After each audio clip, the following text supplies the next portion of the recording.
안녕하십니까. 교무 도건자 권동주 수호사입니다.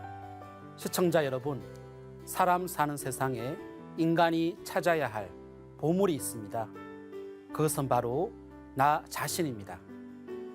내가 누구인지, 어떤 존재인지, 어떻게 사는 것이 가장 인간다운 삶을 사는 것인지를 찾는 것입니다. 그리고 또 하나는 나의 것입니다. 그 어떤 것도 이 세상에 와서 내가 가져갈 수 있는 것은 없지만 오직 하나가 있습니다. 그것은 바로 깨달음으로 이치를 깨우치는 것입니다. 상견님께서도 하늘이 이치를 벗어나면 아무것도 있을 수 없느니라 라고 하셨습니다. 깨달음만이 나의 재산입니다. 깨달은 만큼 나의 마음이 열리고 새롭게 태어날 수 있습니다. 그것이 인간의 유일한 성공의 길입니다.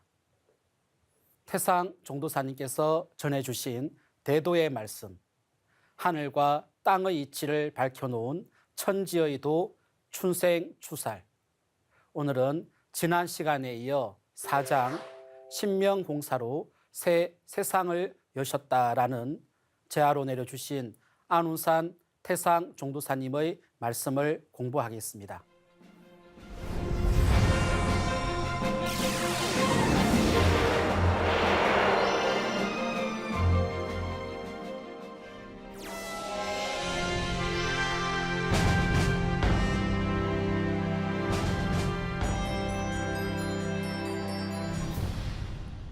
지난 시간엔 상견님께서 선천, 상극 질서 속에서 맺힌 신명과 인간의 원한을 풀고 후천 성경을 열어주시기 위해 선천의 병든 삼계를 떠도 고치신 천지공사를 집행하셨다는 걸 알아봤는데요.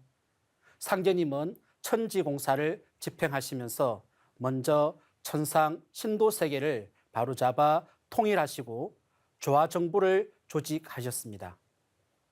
상견님께서 처음 쓰신 조화정부라는 진리 용어가 생소할 텐데요. 이와 관련한 태상 종도사님 성음을 먼저 듣고 말씀을 이어나가겠습니다.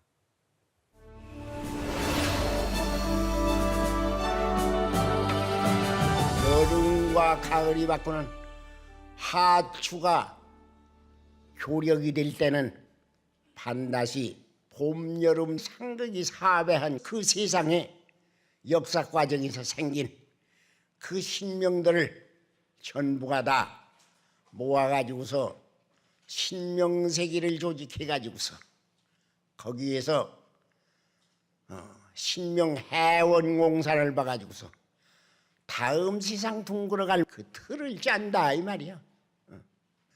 다시 얘기하면 이게 조화정부다 이 말이야. 조화정부. 그 조화정부에서 프로그램 시간표 이정표를 짠 그것이 인간 세상의 역사로 말이지 현실로 이렇게 표출이 된다 이 말이야. 그러면 그게 바로 우리가 지금 상계님이 천지공사에서 다섯 신선이 바득 두는 것처럼 세상 울로가 그렇게 둥글어 가도록 그렇게 틀을 짜는 그게 세상 지금 울로다 이 말이야. 지난 시간에 인간과 신명의 원한의 기운이 천지에 가득 차 있기 때문에 천지가 병이 들었다는 것을 말씀드렸죠.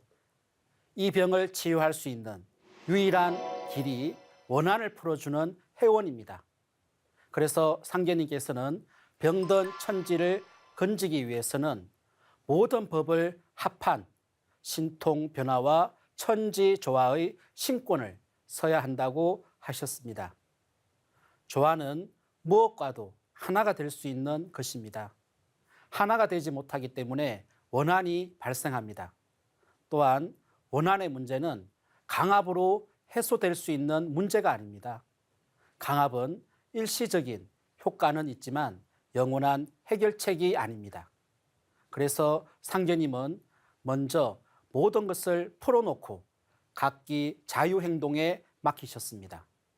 그리고 어떤 시간의 경계가 되면 천상의 신명세계를 하나로 통일시킬 수 있는 상제님의 정부, 신명조화정부를 새롭게 구성하셨습니다. 이 때문에 상제님께서는 먼저 남법을 지은 뒤에 진법을 내리니 오직 모든 일에 마음을 바르게 하라라고 하신 것입니다. 천상의 신명정부는 상제님의 조화의 신권으로 3개 우주를 경영하는 천상의 정부로서 상제님의 조화권으로 세계를 경영하는 사령탑이기 때문에 조화정부라고 부릅니다. 즉 우주의 주재자이신 정산 상제님의 천명을 받들어 천지간의 모든 일을 기획하고 결정해서 집행하는 천상 신명계의 최고의 의결기관이라고 생각하시면 되겠습니다. 그러면 신명조화정부는 어떻게 결성되어 있을까요?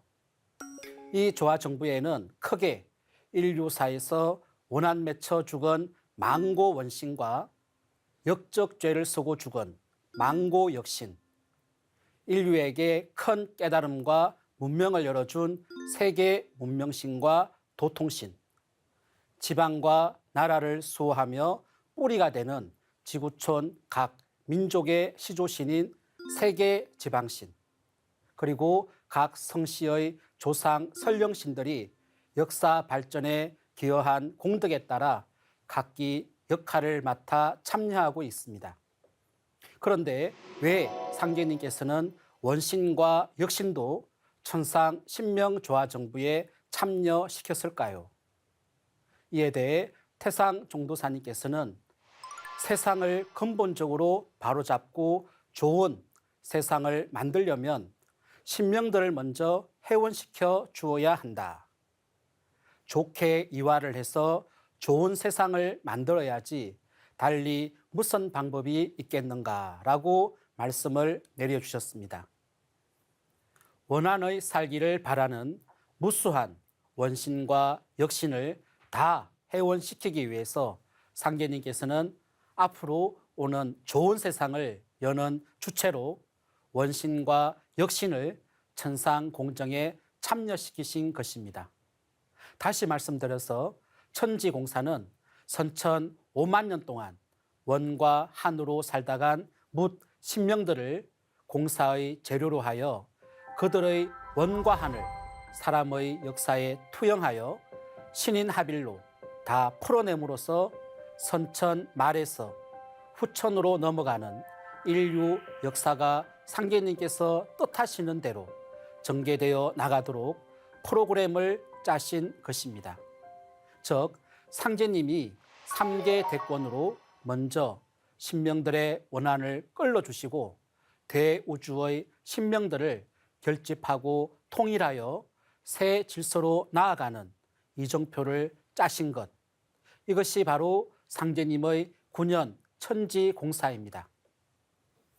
상제님께서는 나는 조화로서 천지울로를 개조하여 불로장생의 성경을 열고 고해에 빠진 중생을 널리 건지려 하노라 라고 하셨습니다. 개조라는 말은 고쳐서 새롭게 바꾸는 것을 말합니다. 정산 상제님의 도법은 창조를 뛰어넘는 조화의 법입니다. 그 조화는 천지의 운명, 천지 안의 모든 인간과 신명의 운명을 고쳐서 새롭게 여는 법입니다. 모든 것을 하나의 이치로 통일할 수 있는 우주의 주재자, 통치자 상제님의 도법에서만 들을 수 있는 소식이 바로 천지공사입니다. 이렇게 천상의 통일된 신명정부인 조화정부에서 상제님의 명을 받아 앞 세상의 역사가 나아갈 이정표를 집행하는 천지공사는 음양공사로서 크게 두 갈래로 나뉘어 집행됩니다. 인간 역사 속에서 크게 세운과 도운으로 펼쳐지도록 하신 것인데요.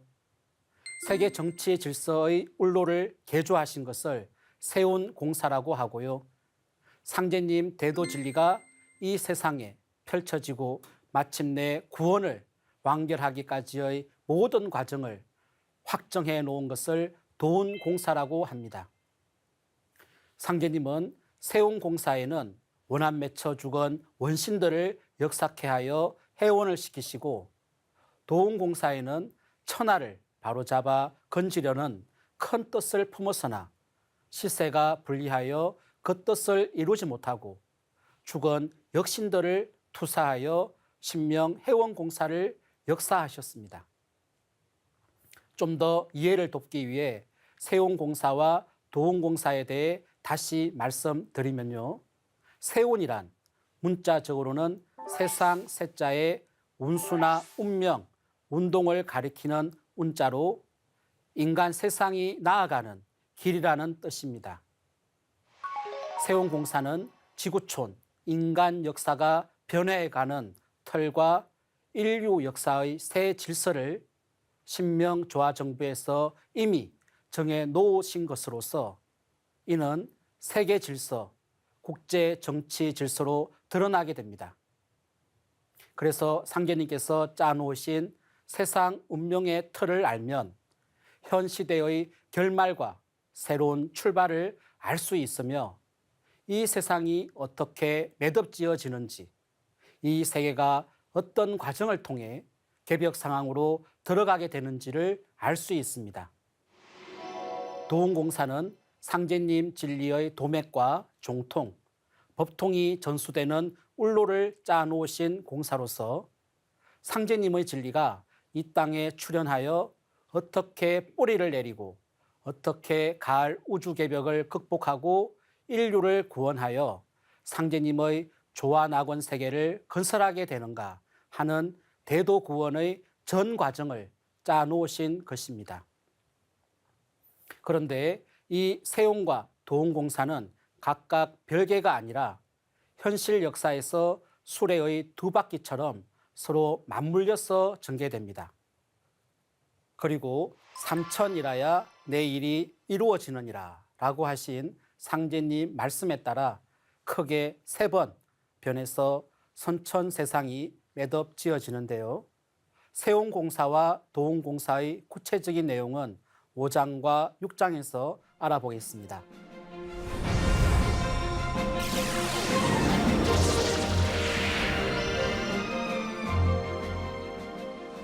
다음은 시청자 질문을 풀어드리는 시간인데요. 어떤 내용인지 시청자 질문을 함께 들어볼까요?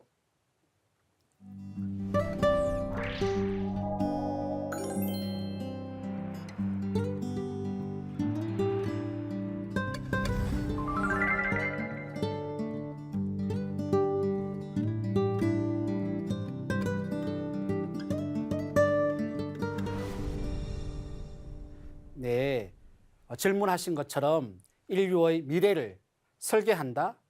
우리가 결코 상상조차 할 수 없는 일이죠. 결론부터 말씀드리면 우주의 조화권을 쓰시고 신명들에게 천명을 내리시는 상제님이시기 때문에 가능하다고 말씀드릴 수 있는데요. 그럼 자세히 말씀드려보겠습니다. 먼저 이와 관련한 태상종도사님 말씀을 읽어볼까요? 지금 이 세상이 둥글어가는 것은 신명들로 하여금 해원공사에 역사를 시켜 신명들이 해원을 하고 그 해원공사가 인간 세상의 역사적인 사건으로 그대로 표출이 되는 것이다. 알기 쉽게 말해서 상제님이 보신 신명공사에서 털짜 놓은 것이 사진의 원판이라면 인간 세상에 표출되는 것은 인화지에다 복사한 복사판이다. 인화지의 원판을 복사하면 조금도 안 틀리지 않는가. 인간 역사는 자연의 변화 원리를 바탕으로 이법을 다스리는 온갖 신명들이 인간 삶 속에 개입하여 전개됩니다. 마치 영화 감독이 시나리오를 바탕으로 스텝과 배우들을 통해 하나의 작품을 만들어내듯 3개 대권을 주재하시는 상계님께서는 우주의 이법을 바탕으로 신명과 인간을 합일시켜 현실 역사를 통치하십니다. 천지공사는 가을 우주에 건설될 통일 문명의 청사진이자 새 역사를 여는 이정표, 설계도로서 하나님의 임의대로 작성된 것이 아니라 이치를 바탕으로 천지공도로 짜여진 것입니다. 아직도 이해가 쉽지 않을 수 있을 텐데요.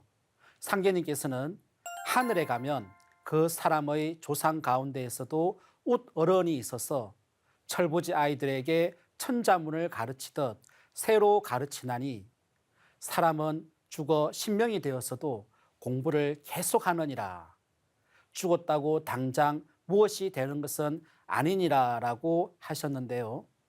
이 말씀에서 알 수 있듯이 인간이 죽으면 천상에서 신명으로 다시 태어나게 되는데 이것이 바로 인간이 죽음 후에 맞이하는 제2의 삶입니다. 그리고 상계님께서는 내일은 인신합덕으로 되느니라 라고 말씀하시면서 인간과 신명의 힘과 뜻, 노력이 하나가 될 때 비로소 모든 인간사가 성취된다고 하셨습니다. 신도와 인사가 하나 되어야 모든 것을 이룰 수 있다는 것이죠.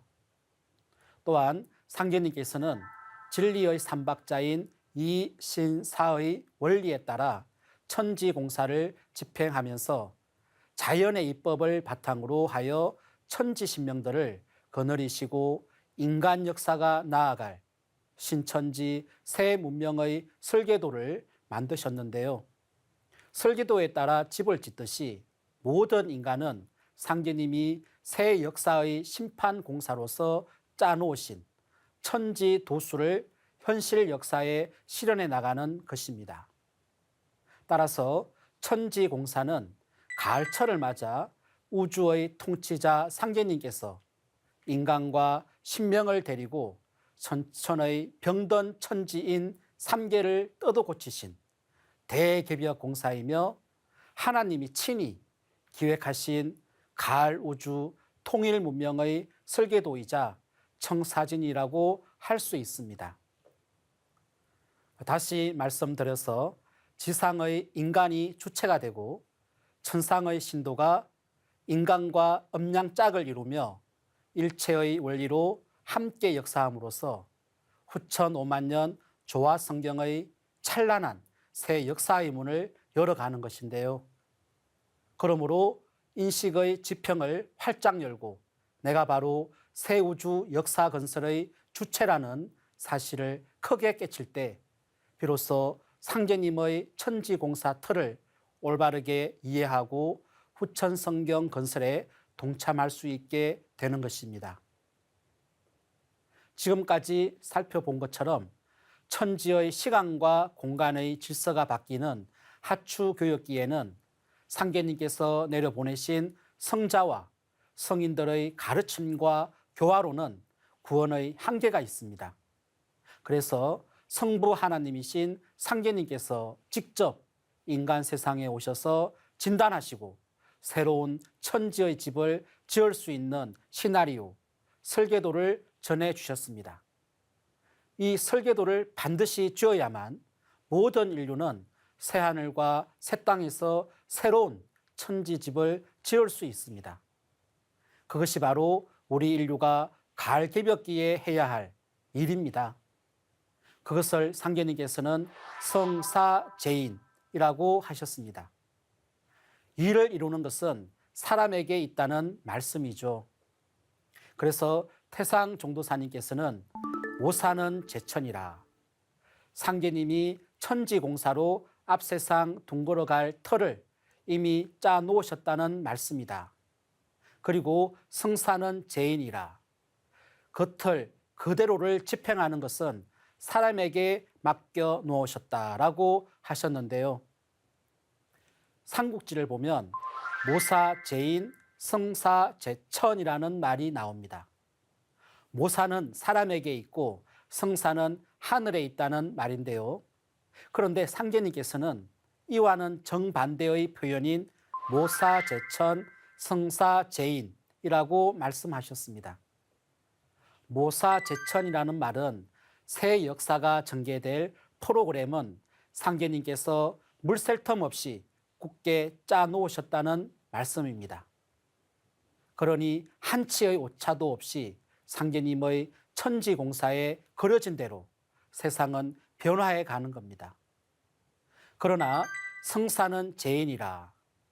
그 일을 이루는 것은 현실 역사의 주인공인 인간의 일심과 정성에 전적으로 달려 있다는 것입니다. 상제님께서는 천존과 지존보다 인존이 크니 이제는 인존 시대니라. 이제 인존 시대를 당하여 사람이 천지 대세를 바로 잡느니라 라고 하셨습니다. 지금은 천지의 중심이자 천지의 자녀인 인간이 천지 부모를 바로잡는 주체가 된다는 말씀입니다. 영화 작품이 제작될 때 먼저 작가가 전체 시나리오를 구성하고 이것을 쥐고 있는 감독의 연출에 따라 영화가 촬영되지만 결국 배우의 연기에 의해서 그 영화가 예술 작품이 되는데요.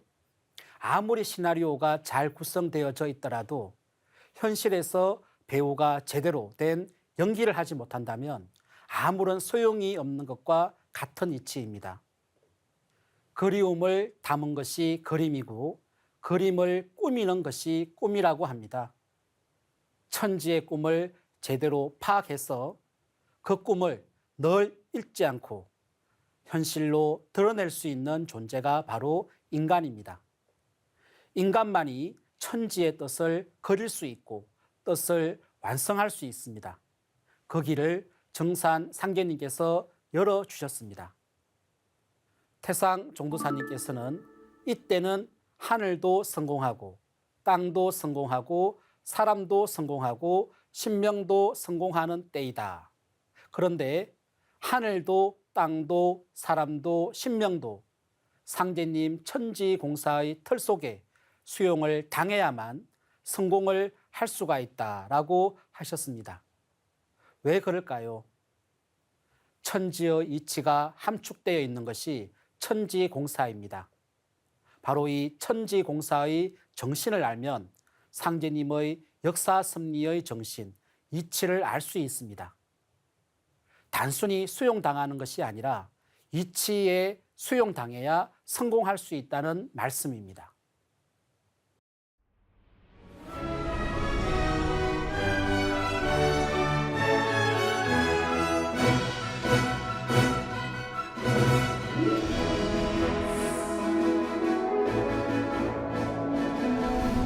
인생을 여행으로 비유를 많이 하곤 하는데요. 바로 우리가 머무는 아름다운 지구의 별에 잠시 머물다 또 다른 여행지를 향해 떠나는 것이지요. 그리고 여행은 떠나는 것이 아니라 자신을 찾아 돌아오는 것이라고 합니다. 인생의 여행길에서 꼭 봐야 할 것이 있습니다. 그건 내 안에 있는 마음입니다. 지구촌 어디를 돌아다녀 봐도 결국 자기 자신의 내면을 못 들여다봅니다. 그것은 오직 태울주 주문을 통해서만 참된 나를 찾을 수 있습니다. 내 안에 있는 본래의 마음이 곧 하나님의 마음입니다. 그것을 가두어 놓고 있습니다. 그 마음을 꺼내는 것이 태울주 수행입니다. 참된 나, 진화를 찾아 떠나는 여행이 바로 태울주 수행입니다. 또한 인생의 여행길에 꼭 먼저 찾아야 할 분이 있습니다. 바로 상제님 대도진리를 만날 수 있도록 다리를 놓아주시는 나의 조상 설령신입니다. 나를 위해 60년 이상을 천상에서 기도를 드리는 나의 첫 번째 하나님, 조상 설령신입니다. 상제님께서는 설령신이 짱짱해야 나를 따르게 되나니 설령신을 잘 모시고 잘 대접하라. 설령신이 약하면 척신을 벗어나지 못하여 도를 닦지 못하느니라 라고 말씀하셨으며, 그리고 무엇이든지 소원하는 바를 이루려면 천지에만 빌어도 안 되나니 먼저 조상에게 빌고 그 조상이 나에게 와서 빌어야 뜻을 이루느니라 라고 하셨습니다. 천지공사는 뿌리 장사입니다. 뿌리를 찾아야 열매를 맺습니다. 구원은 뿌리입니다. 뿌리가 약이며 뿌리는 나의 생명입니다. 상계님께서도 세상 사람들이 물건 장사할 줄만 알지 천지 공사 뿌리 장사할 줄을 모르는구나 라고 하셨습니다. 천지 사업이 천지 공사이며 뿌리 장사입니다. 만물의 영장인 인간이 할 수 있는 장사가 여러 수천 종, 수만 종이 있지만 그 중에서도 천지 사업, 뿌리 장사가 가장 보람되고 크게 성공하는 장사입니다. 시청자분들 모두가 오직 유일하게 성공하는 장사, 뿌리 장사를 통해 천지의 인간 열매가 되시기를 기원드립니다. 다음 시간에는 제5장 세계의 정세는 어떻게 변해왔나의 제하로 내려주신 태상 종도사님의 말씀을 공부하겠습니다. 감사합니다.